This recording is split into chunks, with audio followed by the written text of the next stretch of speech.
నమస్తే welcome to today's Telangana నేను మీ మధు బీఆర్ఎస్ వర్కింగ్ ప్రెసిడెంట్ కేటీఆర్ తో ఇటీవల భేటీ కావడంపై కూడా ఏపీ మంత్రి టీడీపీ నేత నారా లోకేష్ స్పందించారు.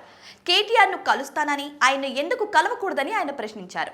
గతంలోని వివిధ సందర్భాల్లో కేటీఆర్ ను కలిశారని గుర్తు చేశారు. ఇక కేటీఆర్ ను కలవాలంటే తెలంగాణ సీఎం రేవంత్ రెడ్డిని అడగాల అని ప్రశ్నించారు. తెలంగాణపై టీడీపీ ఫోకస్ చేస్తుందని ఏపీ మంత్రి నారా లోకేష్ తెలిపారు. జూబ్లీ హిల్స్ లో టీడీపీ పోటీపై పార్టీ అధ్యక్షుడు చంద్రబాబుదే తుది నిర్ణయమని పేర్కొనడం జరిగింది. ఇక కవితను టీడీపీలోకి తీసుకోవడం అంటే జగన్ ను చేర్చుకున్నట్టేనని వ్యాఖ్యానించారు మంత్రి నారా లోకేష్. ఎన్డీఏ ఉపరాష్ట్రపతి అభ్యర్థికి ఎందుకు ఓటు వేశారో జగన్ ను వైసీపీ ఎంపీలు అడగాలని నారా లోకేష్ సూచించారు. ఇప్పుడే కాదు 2029 ఎన్నికల్లోనూ మోదీకి మద్దతిస్తామని స్పష్టం చేశారు.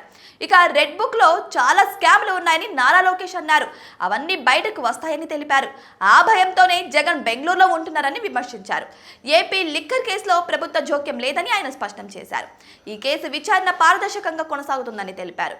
ఇక ఫైబర్ నెట్ ను టాటా సంస్థకు ఇచ్చే చర్చ జరగలేదని కూడా స్పష్టం చేశారు.